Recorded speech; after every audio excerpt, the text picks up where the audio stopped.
Hey everybody, and welcome back to Coffin Talk, Interviews with the Living, a weekly podcast that explores how our views on death affect the way we live our life. This week I am coming to you with less clean-shaven face. Normally I shave before I do these, but this is the day after New Year's, and I don't know, I felt lazy. And so this is also the another time where I'm talking about how I look because, again, I cannot stress this enough. I am not from this younger generation that is used to social media. I grew up listening to radio, and people would say things like, you have a great face for radio, which is a way of saying you're ugly. So I always envisioned myself doing these only in audio format. I did not envision having to stare at myself as it records me.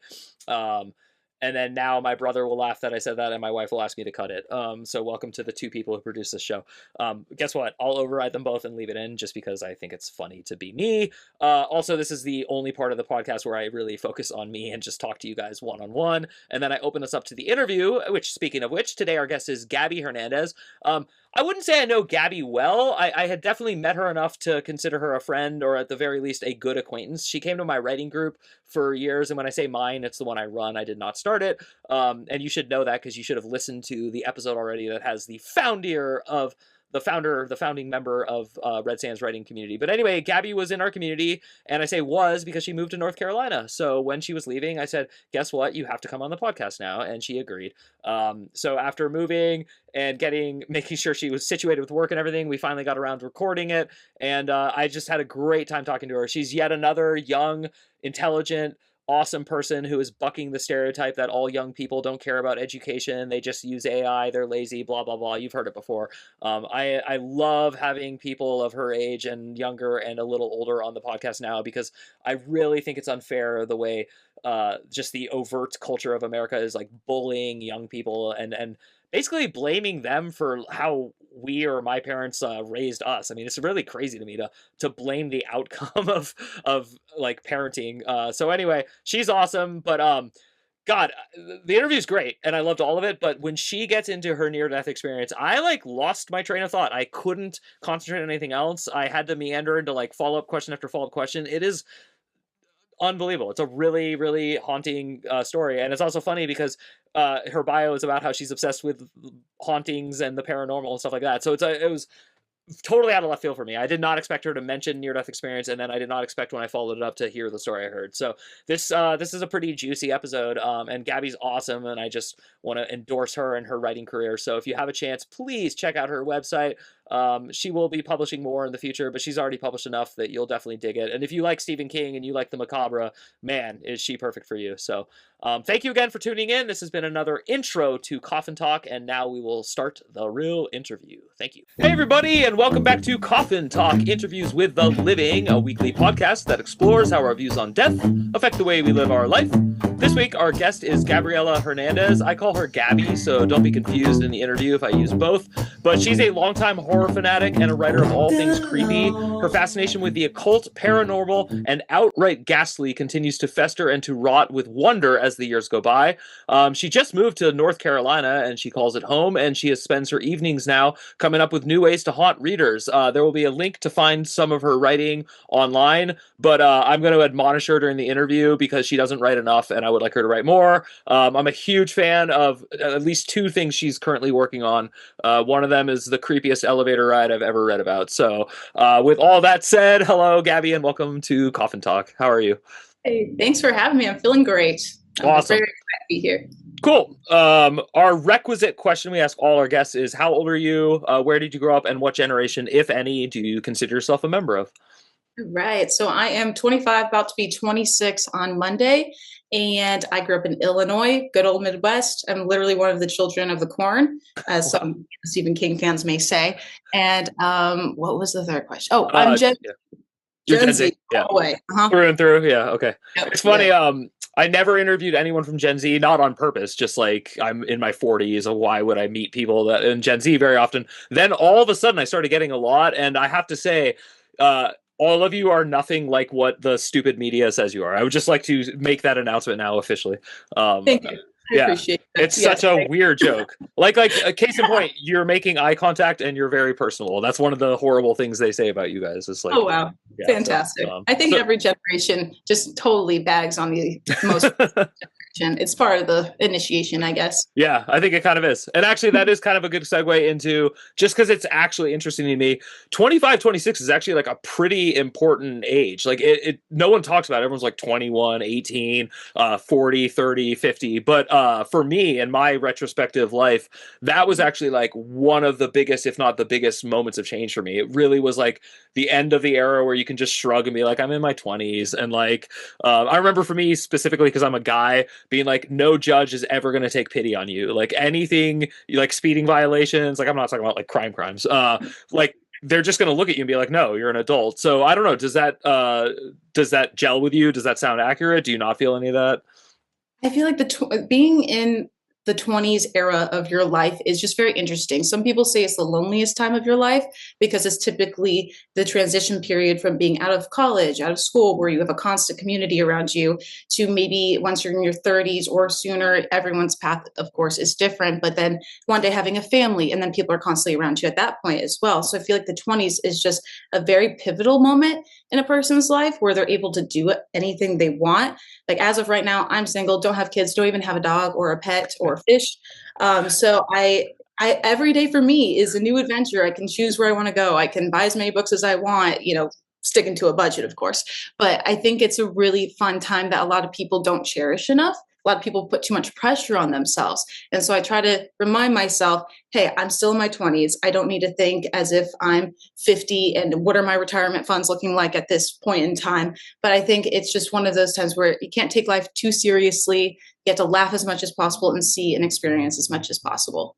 That's awesome. I want to go back to whatever year it was that I was 25 and have you give me that speech, because I Oh, did great. not take it too seriously, but I was like obsessed with like finding the right person, like all these like things. Cause like I was just like, I don't want to be 30 and be like the single loser. But meanwhile, like that made me a single loser. Like, I don't know if that makes any sense, but like that sort of like pathology was not healthy. Like it wasn't good. And so I just spent a lot of time beating myself up. So I completely agree. Also, I'm not jealous, but oh my God, imagining having like not even a goldfish is like so cool. Like I used to move, oh my God, I had 39 apartments in 10 years or something crazy. So yeah, that's awesome. That's really cool. And what about, I'm just curious, like Children of the Corn, obviously I get that reference. I love Stephen King, but so you're from like rural, like near Moline, like are you from that part of Illinois or are you near Chicagoland?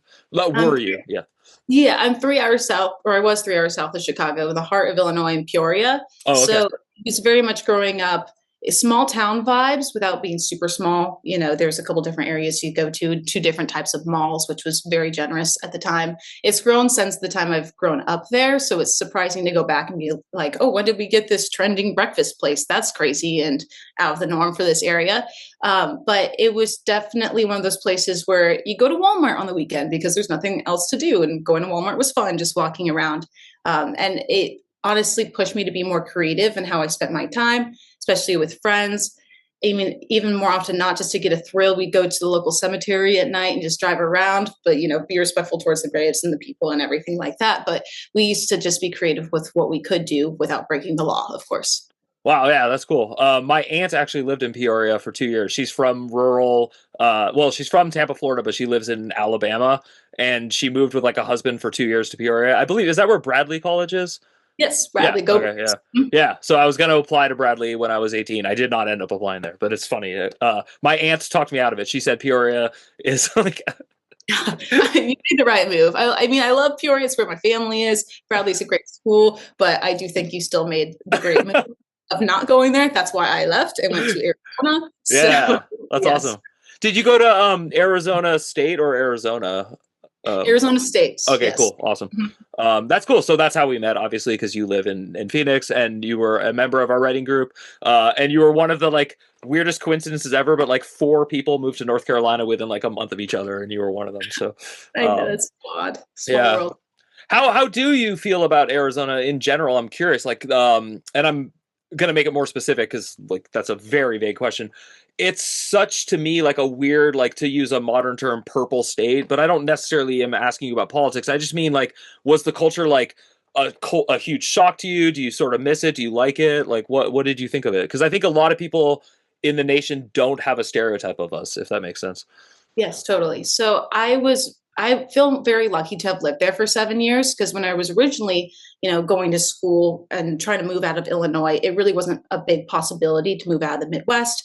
I worked my butt off trying to get a scholarship, got that. That allowed me to move out there. And then the first thing I noticed after moving out of the Midwest was just the people there. I got more of a culture shock with how people acted. Yeah. In the Midwest, you have more of the Midwestern hospitality. Everyone's chatty and likes to talk to you and whatnot, and they're really kind. Not to say people in Arizona are not kind, because I've met many wonderful people there, but people are less inclined to spark a conversation with a stranger or get to know somebody else. I like more of a dive bar feel where you can just talk to anyone across the counter. Yeah. And that's kind of what the Midwest harbors. But going out to Arizona and everyone just kind of keeps to themselves for the most part. So that was very interesting to experience. And then being in the desert, big landscape change. It's beautiful. I found appreciation, the beauty of the desert, and going up to places like Sedona, Jerome, Flagstaff, and exploring those areas. And so seeing all of that in the history out there was really cool. And I think overall it was a great experience, but boy, did I miss trees and grass and just trails in a forest, because the trails out there are great. They're cacti, rock, whatever, beautiful. But I just missed the greenery a lot. And so that was a big part of my move as well. Yeah, yeah.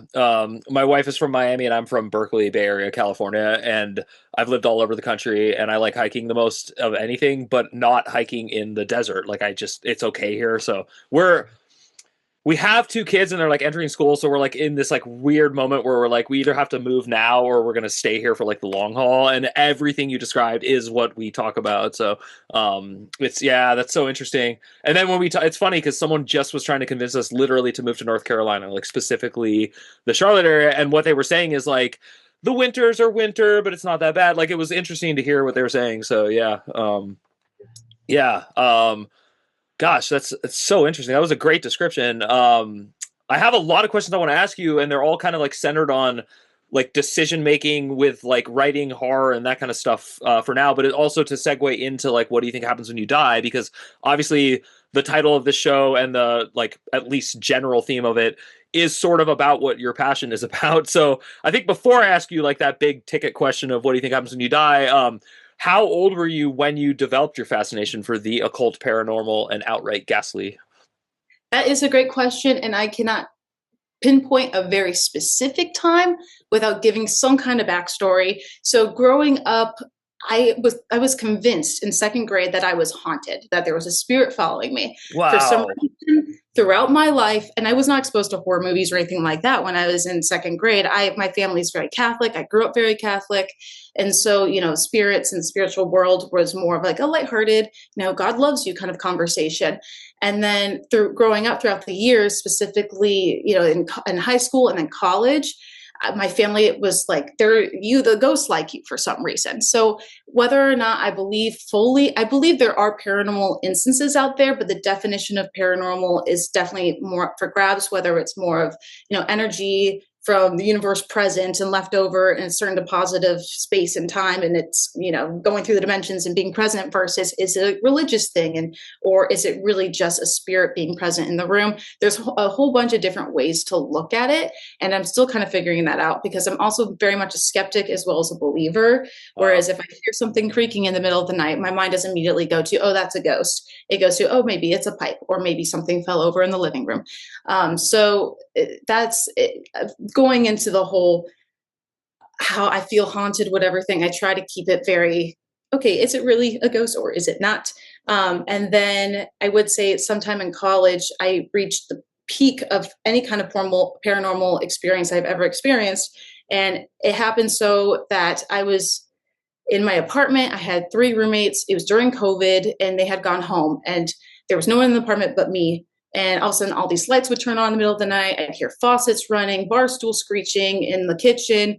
And it was just a crazy time. And then at the same time, my room back in Illinois, my family was experiencing paranormal activity in there, like furniture moving in the middle of the night, a big bang on the wall that I shared with my sister, and it rattled all the things in her closet. So then I started to think about the science of it. And I've looked into a little bit, and there's some people who go into paranormal hunting and the way that energy is left over in certain places in certain times, it's all connected in a way. So I think when my paranormal activity heightened out in Arizona in college, it also heightened out because my energy was left over in my hometown in my room. If that makes sense at all, not sure. So like all of that combined really just reinforced my interest for the paranormal and writing about it. I just think part of it's psychology, human behavior, and things that we don't know about. And I think there is a lot of fascination in the things that we don't know of. I mean, I think that's what pushes science forward. But I really got into horror movies and horror books and all that good stuff when I traumatized myself by watching Possession in 2014. And then from there, it was just binge watching horror movies with friends ever since. Wow, that was seriously an awesome answer. I have so many questions to ask about that, so we will again delay the "what do you think happens when you die" question, because apparently I'd rather ask you what do you think happens when you die and then come back to talk to the living. Okay. The first question I'm going to split my two questions into like two different paths. So you said something great. I'll find the quote later, but it was about being a skeptic and a believer. And I would say that actually sums up how I feel about like everything. Like when I hear like, the Illuminati runs the world, I'm like a total skeptic and I'm a believer. Like it's like weird because I can just see the infinite possibilities and everything. I know my answer to this, but I'm actually much more curious about yours. What drives the skeptic in you? Do you think it's an internal mechanism or do you think it's an external mechanism? I think I am a pretty rational and logical person. And I think also part of it is if I choose to believe, oh, every noise, every coincidence is some kind of paranormal thing, or it's a bad spirit, whether, or it could be a good spirit, I could drive myself crazy because it's an easy pipeline to go towards or go down. And there is also a short story by, I think, Nabokov, it's Signs and Symbols, where if you start to notice something, you'll start to see it everywhere. So Yeah. become obsessed with the number 4, you're going to start seeing 4s everywhere. So I think that's the pipeline of like, okay, you can be a believer, but you also have to be a skeptic to keep your mind in line. And also, like what you said, I mean, this world has so many different people with so many different intentions. And so to completely dismiss the Illuminati might be, ignorant or naive. So you also have to have like that varying level of question everything, but also have some kind of sensibility to be like, okay, maybe it's not as crazy as we seem. People may be better or they may be worse than we think, but just to have some kind of baseline is very important too.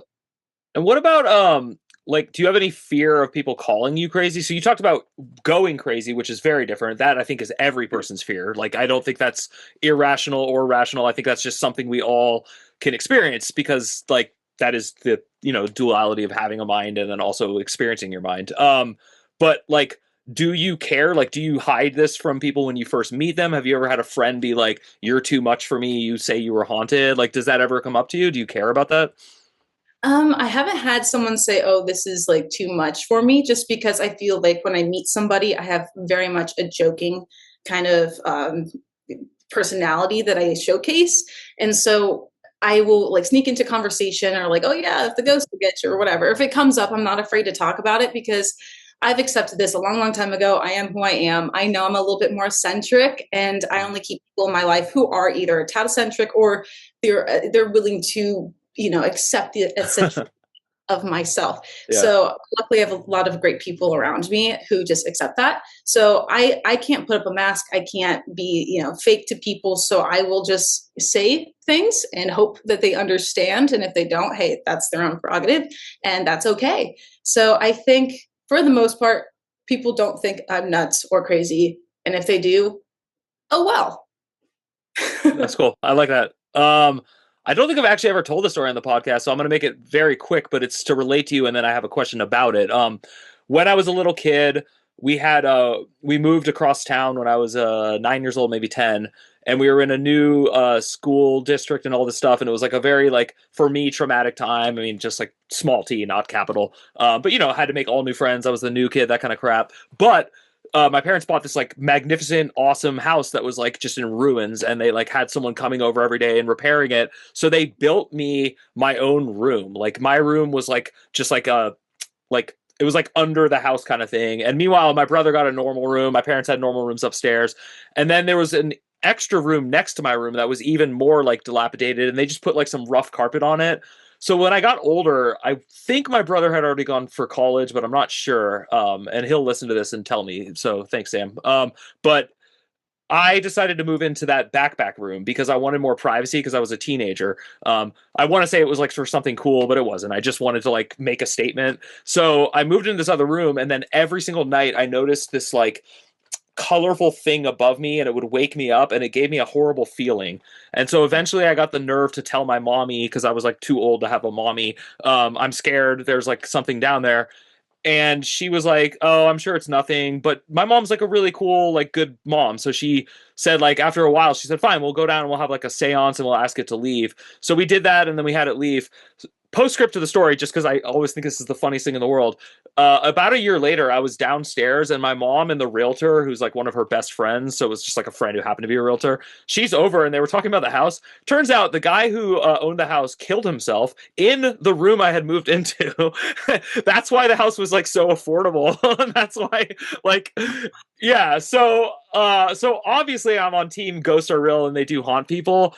So I'm actually just curious, did your parents or you ever decide to have a seance? Because what's interesting is I've never heard anyone phrase it the way you did, which is you said you're haunted, not your room, not a house. It's you. So I'm just curious, has that ever come up? Hi everybody, this is Mike Oppenheim, the host of Coffin Talk, the show you're currently listening to, and I'm interrupting to ask you if you would mind doing me a favor and subscribing to my online publication called You Are Here on Substack. It features weekly essays. I also have fiction, and of course there are links to the podcast and all the bonus episodes. It's completely free, and I would love your support, so please head over to mikeyop.com, that's MIKEYOPP.com, and sign up today. Thank you. Bye. No, we have never really done a seance or any kind of like exorcism type scenario, but my mom did bless my old room with holy water about 5 times around that time of the year. And Yeah. I think a lot of it is just, I think it's the energy people put out. And a lot of people just have this energy that gravitates things towards them. So, you know, the energy you experienced in your room, that could have been the ghost presenting themselves to you because you had a certain energy, or they would have done that to anyone else in the world. Who knows? But I think some people have just, I mean, even like Stephen King's words, The Shining, being more perceptible to the spiritual or different realms, dimensions, however, whatever you believe. I think people just have an energy about them that attracts those things to them. And I remember my mom told me about this time we were staying in a hotel somewhere. Can't remember exactly where, but apparently it was haunted, and they weren't told about it until they left. But I woke up in the middle of the night screaming, and I think after years of just reflection, I think that may have been where it started. And I think these types of things can steamroll. Like if you're interested in it, then if you give things attention or put energy towards it, then that energy will be reciprocated. It's almost karmic in a way. Wow. So I think, I don't know. And I really don't, I've never played with a Ouija board. My mom's like, you can't play with those. Stop playing with them. I'm like, I'm not doing anything. I'm just living my life.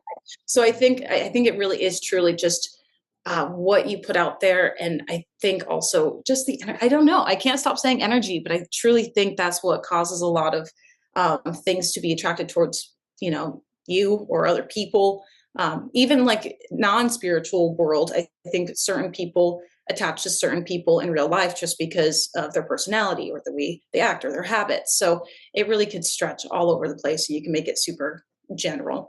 But yeah, that's like my very long-winded, confusing answer. But yes. I'll just say this because we're like enough far enough in there. None of your answers are long-winded. You don't have to worry. Trust me. If you want to hear long-winded after the podcast is over, I'll give you a couple episodes to check out.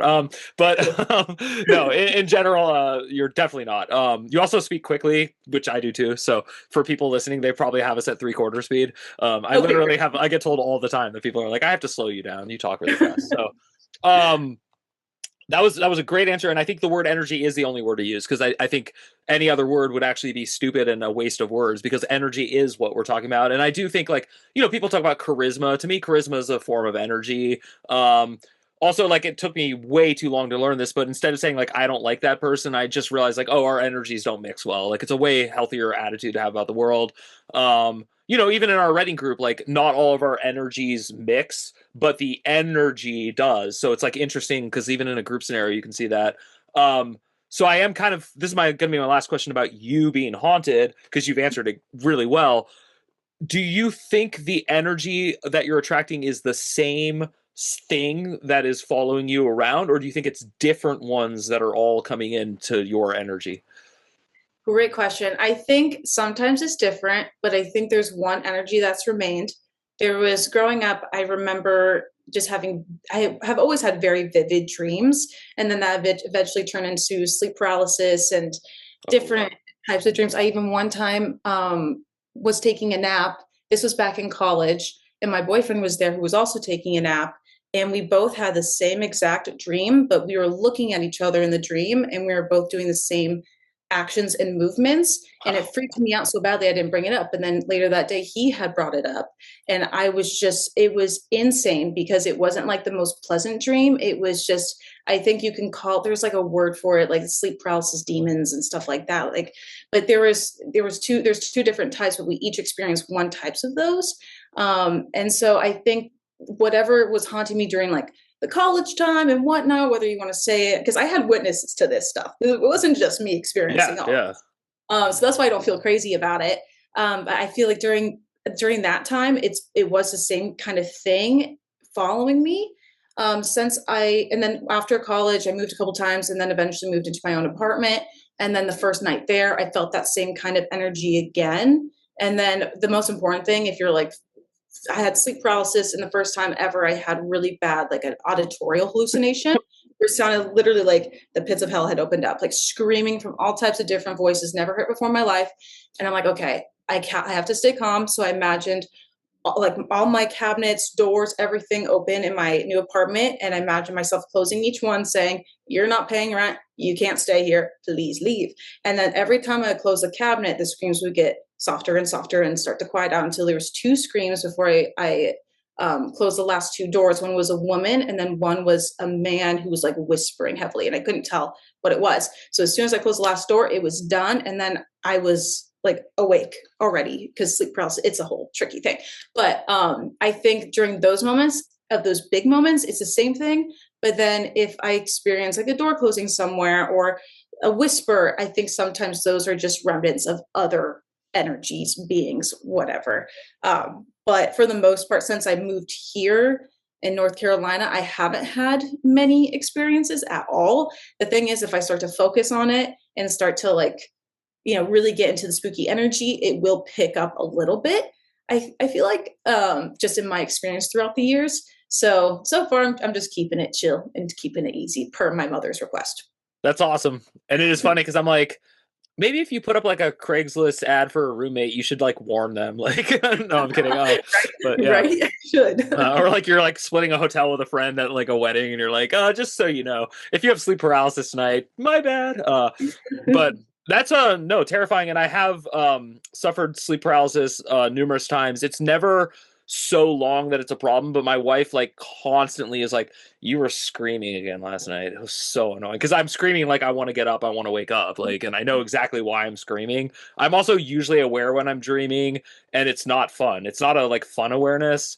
But also there's a man named Roy Eugene Davis, and if you have like extra time, which I'm sure you don't, I would thoroughly recommend reading some of his works, because he talks about how if you could only see that this is also a dream world, you would see how easy it is to manipulate this one the way we do in the other one. And then you could make your life experience far different than it is. And he's not like some, like, if you pray, you're going to go to heaven. It's not like about that. He's just talking about how you actually are dictating how things go in this life. You just don't understand it the same way in a dream. You don't understand it. But the difference is you recognize that and actually respect that in the dream world. Like, because you don't have parents telling you from the time you're a little kid, like, that's not possible. You can't do that. So, Yeah. No, yeah. I totally agree with that reasoning, just because I've had dreams where one time I accidentally lucid dreamed. And then another time, I think it was astral projection. I accidentally did that as well, which was Wow. crazy. And Yeah. that's where I firsthand experienced the heavy feeling, ghost, paranormal activity. And that's when I first experienced it. But I also feel like the times I've been in my dream and I've been aware enough to be like, okay, I'm going to go talk to this person, I've had people around me just shake their head, or this one person winked at me this one time because they knew also. So it's like, okay, is this another person? Because it can go into the whole, are we a collective consciousness? And I think the government came out confirming that there are different dimensions and all that different kind of stuff, which is really cool. So I'm going to definitely check out, I'm going to check out his stuff because that's Cool. an interesting read. Yeah, it's weird. Like the government, it's so funny because it goes back to the Illuminati skepticism. So I read like enough about it that people say. So I read what people are saying about what you just said, and some people are like, no, this is the ultimate propaganda for them to admit there's you know what I mean? Like they're just playing us. But it's weird because science has just made it like abundantly clear that of course there's other dimensions. Like it would be preposterous to think of like space aliens actually traveling in like an old fashioned spaceship to Earth. Like why would you do that when, and meanwhile also they probably do live in what we call another dimension. And so anyway, we're veering off course of you. So I want to stay back on, I think now is an appropriate time to ask you what you think happens when you die. And you said that you were raised Catholic. If that plays into it, that's fine. But I'm really just actually curious, like, what do you think is going to happen to you when you die? I think what I think about what happens after we die is heavily rooted in religion over time. Having grown up super Catholic, I was super religious all throughout grade school and throughout high school. And then I just kind of went through my own kind of spiritual, well, what's to say this is the right, religion, or this is what's going to happen after we die. I mean, there's certain religions, I can't remember, is it Mormonism where you get your own planet after you die or something like that? Yeah. So like there's a whole bunch of different, possibilities, and who's to say who's correct. So I think when we pass, I think there's two options. And I think this is also helpful for people who are scared or who are afraid to die. One, it's the end. That's it. But you're going to be dead, so you're not going to be able to realize it. So the human ego of being, oh, I'm going to die, I'm scared of it. It's a very natural feeling, but also once it happens, you're not going to feel that anymore. So there's no reason to fear it. And then second thing is that life continues, or, you're in heaven, whatever you believe. So there's no reason to fear that. So there's no reason to fear dying. For me, I've been so back and forth on it. I think there's a possibility of, okay, well, I'm alive in this lifetime. I see people dying around me, but I'm not dying. So is it possible that every time I've had a near-death experience, I jump into a new dimension, but I, don't realize it. It just kind of happens instantaneously without, missing a beat. So I think there's a possibility of that potentially. And then that also goes into many other religions' beliefs in, what's the word when you're reborn into a new life? Reincarnation? Yes, reincarnation. Thank you. So that kind of goes into that, like maybe, you're filling out a karmic kind of responsibility or lesson until you reach the end where this heaven exists. So I don't know. My mind is still not made up after it all, but I think energy cannot be created nor destroyed, and that has been proven. So I think your energy goes somewhere. And I also believe that we as humans are life experiencing life itself through individual eyes. Meaning we are collective, we are humans, we all came from the same stardust and whatnot. And we are all experiencing different versions of ourselves. So that's also why I think everyone should be nice to each other. So who's to say that when you die, you're not going to be still here, whether it's, haunting a basement or, wandering the streets or in the forest somewhere, or even as a bird. I don't think there's a specific answer, and to be so definitive about what happens after we die limits how we live. Just because if I think nothing is there, then I might say, whatever, I'm going to, go do a bunch of illegal stuff and who cares? Because when I die, it's over and who cares? Or I'm going to live my life thinking, oh, I have to be on my best behavior and not have any caffeine or, there's no right or wrong way to do it. But I'm saying I could live such a strict life because I think I'm going to be heavily punished if I make one mistake and don't give myself the grace to make a mistake. So I think there's just got to be everything in moderation. That's what I live by as well. So I think, again, not to get yourself super crazy into what happens after you die, because there's no use in it. Because when it happens, it happens. You can't control it. And whatever's out there, whatever happens, happens. Yeah, totally. The other night, I got up in the middle of the night and I felt woozy, and I was like, oh, I should sit down. I feel woozy. Next thing I know, I wake up and I'm like on the floor. Obviously, I passed out. And I think it's just exactly models what you said, which is just, it's okay. I don't have health issues. I have low blood pressure. It's like a weird, I've had it since I was a little kid. I just should have like sat on the bed longer. But the funny part to me was my very first thought was, oh, that's probably what happens when you die. Like you just like, I'm a gonna, and then you just, that's it, like no conscious anything. And then the other flip side is I did wake up, so like it kind of like reinforces both of what you said. I have two questions based on what you said. I'm gonna ask the harder one first because I really actually want to know. You seem like a nice person to me. You actually do. You seem like a nice person. I come across to some people as a nice person, but it's like something I try to be. Like it doesn't just like naturally come. I'm curious, what's harder for you? Being nice to someone you don't feel like being nice to, or apologizing to someone after you weren't nice to them? I would say it's easier for me to be nice to someone I don't necessarily like, just because in the moment I don't ever want to hurt anyone's feelings, and I know how to, be polite, be civil with somebody who I might not have share a great energy with, as you could say. Yeah. Apologizing after is, I believe, harder, just because it's just the fact that one, you have to accept and deal with that guilt inside and shame that you were mean to somebody. And I take that so seriously, because I always think about like, oh, if I hang out with a friend, was I mean at all? Are they okay? Yeah. They're perfectly fine. It's just the way that I think. And then also the second half of that is having to go to them, and they will appreciate it, being like, if you say you're sorry or whatever. But it's just also dealing with the confrontation. A lot of people aren't confrontational. And so I feel like at that point, it's just also like emitting into the air instead of both people just kind of letting it simmer, which could be the wrong thing to do depending on what you did. I think it's one of those things where it's just uncomfortable for everybody involved. So I think the latter, if that can be avoided at all costs, I think that's perfect. Yeah. The paranoia every single Saturday after that writing group, I have that because I'm like, I run it and I'm talking a lot and I'm just like, I hope I didn't hurt that person's feelings. I was trying to give them good advice. It's just like funny because that will never go away. I'll be like in my 80s and I'll still have that. It's not like that's just, but I think also that's why I try to be a nice person, is like I'm trying to avoid those thoughts. Near-death experiences, you mentioned them in your answer about what happens when you die. Have you actually had a specific, like, real bona fide one that you would talk about? And I don't mean like a doctor has to say you died on an operating table. I'm just saying, do you have like a catalog of any, or is there one? Yes, there is one very big specific one, I would say. I was in a car accident back in 2019. The ex-boyfriend I mentioned earlier was driving in his car. We were turning left, or he was turning left. I was in the passenger seat. La Quinta van sped through the light, ran the light, was speeding. Oh. 4 cars hit us straight on my side. Now, if the T-frame, see, this is my only car knowledge, that if the T-frame of the car was not as strong as it was, I would have been a goner, without a doubt.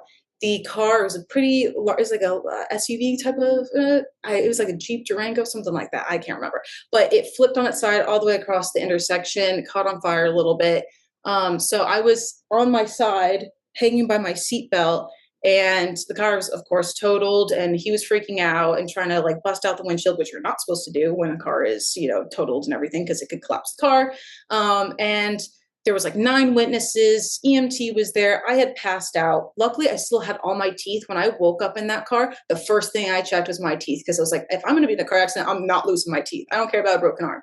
But anyway, so I wake up and I'm like, like gasping to life, because I was like, okay, this is crazy. But also when I've learned, because of the situation, many others, if I'm in a very stressful situation, I can stay pretty calm under pressure. I was like, okay, just another day at the office, I guess. Took my seatbelt off, got my sweatshirt. I was like, where's my purse? Okay, time to climb out of the car now through my window.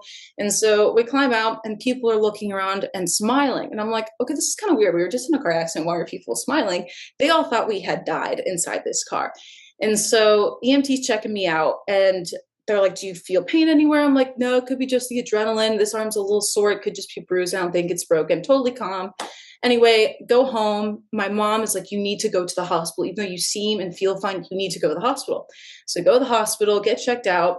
my ex was totally fine. And then they take me back and they're not telling me anything. And I'm like, this is suspicious. When they don't tell you things, that's Yes, suspicious. yes, yeah. So they held me there overnight and I'm feeling fine. I'm like, okay, can I go home? And I mistakenly wore jeans to the hospital, which was the biggest mistake ever, wear sweatpants. And it wasn't until like 24 hours later, the doctor comes in and goes, okay, here's what happened. My lung had partially collapsed inside the car and then rebounded. So that was miracle number one there.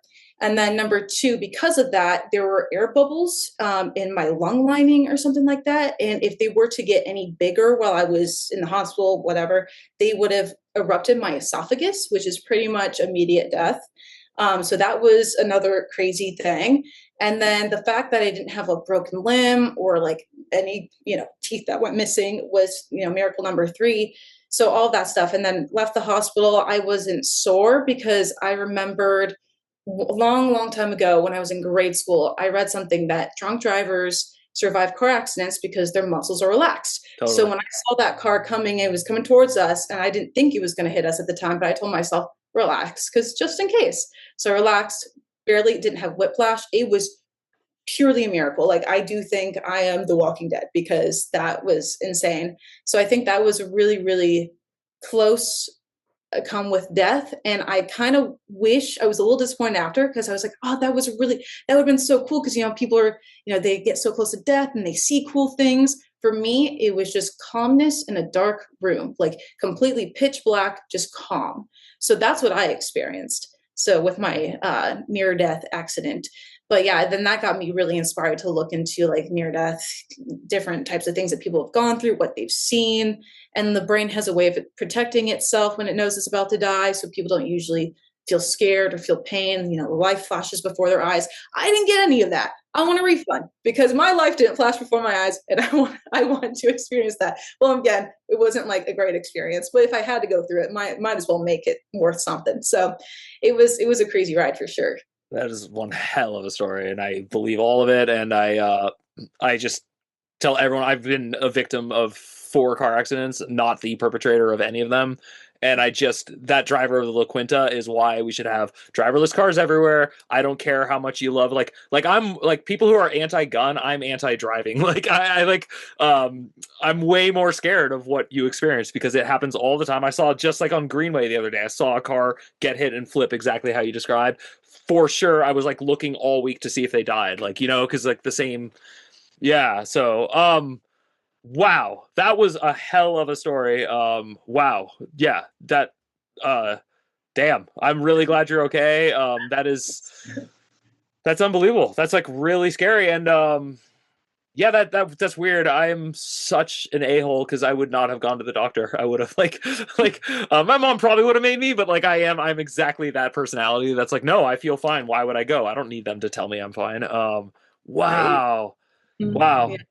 So it's very cool. Yeah. Well, congrats on surviving that. I am just like you as far as I would definitely want an NDE and be like gypped. Like I'd be like, I paid this admission price of like all this like trauma and like are you for me, like I got my most severe car accident was someone ran a stop sign and hit me when I was on a bicycle from the right side. So when I crossed the street, I'm like petrified of cars hitting me from the right, but I don't even look left. Do you have any of that kind of like weird stuff? Like, well, 100%. It used to be super bad, but I would tense up when someone else is driving because I've been in 2 different car accidents. The second one wasn't nearly as bad, but it's always been when I'm in the passenger seat, and it was always with a left turn. Left turns are so dangerous. I get nervous during left turns when I'm driving, but when other people would do it, I would clench the sides of the car. I don't do it as much. It depends on the driver, honestly. But left turns in general just made me nervous for so long. And then I remember being right after the car accident, I remember being in a car with friends and we were packed in and the driver's a good driver and he was switching lanes, but then this car, when there's no one in the middle lane and then the car from the left lane swerves the middle lane while you're trying. It was that kind of experience. And I go, watch out. And I really panicked. And they're like, Gabby, it's fine, chill. And I'm like, guys, okay, I think that was my trauma coming out. But then for a while after the car accident, I would also narrate if someone was driving with, or someone was in the car with me when I was driving, I'd narrate almost like subconsciously what I was doing. I'm like, okay, I'm gonna turn my blinker on. Okay. And then someone pointed out to me and I'm like, I used to never do that. So little things like that. I don't do it as much anymore or really at all, but just little things like that were kind of reminiscent of the experience. Yeah. Wow. That's wow. That I'm not gonna lie to you. That story like took all my energy away. Like I don't know how to explain it, but like it's so. I think it's because I've been in such a like I've been in something similar. Yeah. It's just like yeah. It's so weird how like someone's in a hurry or someone's not paying attention. You know, whether it's their cell phone or what. I don't care what the reason. Alcohol. It doesn't. It makes no difference to me. It's just like I notice none of us are taking it that seriously. Like that's my number one complaint about driving is I just like look around and I'm like, no one takes this seriously. No one seems to understand that like it is life and death at every second you're going more than 15 miles an hour. Like especially on the highway here, you know, in Phoenix, like people go like 95, 105 and it's just It's insane. That's one thing I do not miss. I told myself, if I am to die in Arizona, it will be by car because your drivers are insane, almost worse than LA drivers at yeah. this point. I drove to LA and back, and the minute I arrived back in Arizona state lines because a car was coming up so fast behind me, and I'm like, this is insane. North Carolina luckily doesn't have as many crazy drivers. It's a little slower pace of life out here, so thank God for that. But yeah, it's just people don't pay attention. They're on their phones. And even when I first started driving, I remember looking at the road and being like, these lines don't mean anything. You know, people can crash. They can not pay attention for a split second. It truly is life or death. So I totally agree with what you're saying. Yeah.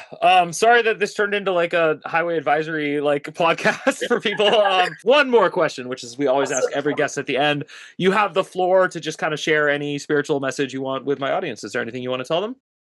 I would say one thing on riding, don't intimidate yourself. I feel like I intimidate myself so much where I think, oh, I am caca. I cannot do this. No one's going to like this. And then I finally sit down and write something out. I'm like, oh, that's not half as bad. But it is one of those things where it's a tool that can get rusty. So keep riding. And it is kind of like riding a bike, but the bike can also rust. And then another thing more for just life in general, be kind to others. Our world is lacking it. And also be kind to yourself. Give yourself grace to make mistakes, laugh as much as possible, and enjoy the people around you. Awesome. Great answers. And actually full circle. That's why I like Gen Z is you all seem to notice the same thing that is actually true, which is people are just like nasty and mean for some reason all of a sudden in a way they were not when I was a child. Like the world actually came across as a nicer, gentler, better place when I was a kid. So it's scary to see us go down. Great answers. Thank you so much, Gabby. You're an incredible human. You're a great person and you're a great author. And I encourage everyone to check out, like I said, there will be a direct link to her website in the notes. And thank you again for coming on Coffin Talk, and to everyone listening or watching at home, my name is Mike Oppenheim, and if you want to support me or the show, we have a YouTube account that is gaining tons of traction, and I'm happy with that, but also you can get over to mikeyop.com, mikeyop.com, and sign up for free. I send out a weekly essay that I write. I want to say they're always funny, but they're not. Like, some are funny, some are, like, gentle, they're just different, but it is definitely my attempt to give back to humanity. So if you want to support me, that's the good way to do it. Thank you, Gabby. I appreciate that. So thank you again for coming on the show. Thank you to everyone for listening, and we will see you soon.